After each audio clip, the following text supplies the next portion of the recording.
Prabhat news కి స్వాగతం. రైతుల వద్ద ఉన్న నల్లబర్లి పొగాకు మొత్తాన్ని కొనుగోలు చేస్తామని జిల్లా కలెక్టర్ ఏ తమీం అన్సారియా చెప్పారు. మద్దిపాడు మండలం గర్లపాడు గ్రామంలో మార్క్ఫెడ్ ఆధ్వర్యంలో ఏర్పాటు చేసిన కొనుగోలు కేంద్రాన్ని స్థానిక శాసనసభ్యులు బిఎన్ విజయ్ కుమార్ తో కలిసి శుక్రవారం ఆమె ప్రారంభించారు. ఈ కొనుగోలు కేంద్రానికి తీసుకువచ్చిన పొగాకును వారు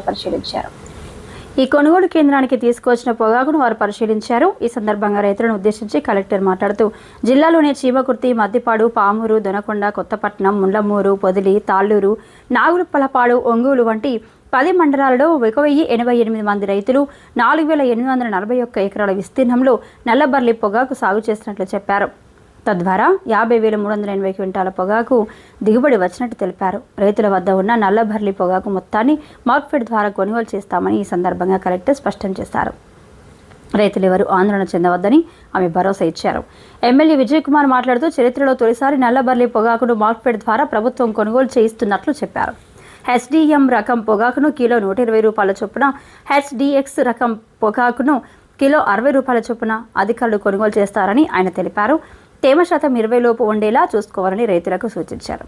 మార్క్ఫెడ్కు విక్రయించాలనుకునే రైతులు ముందుగా సీఎం యాప్లో రిజిస్ట్రేషన్ చేసుకోవాల్సి ఉంటుందన్నారు. తద్వారా రైతులు ఏ రోజు ఏ ప్లాట్ఫామ్ వద్దకు పొగాకును తీసుకురావాలో వారి మొబైల్కు ముందస్తు సందేశం వస్తుందని వివరించారు.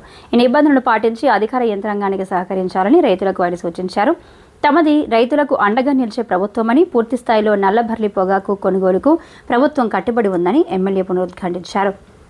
ఈ కార్యక్రమంలో జిల్లా వ్యవసాయ అధికారి శ్రీనివాసరావు, జిల్లా మార్క్ఫెడ్ సంస్థ మేనేజర్ హరికృష్ణ, వ్యవసాయ శాఖ సహాయ సంచాలకులు Ramesh Babu, project manager Kalyanram, deputy project manager Subrahmanyam, తహసీల్దార్ ఆదిలక్ష్మి, రైతు సంఘాల నాయకులు, స్థానిక అధికారులు, ప్రజాప్రతినిధులు పాల్గొన్నారు.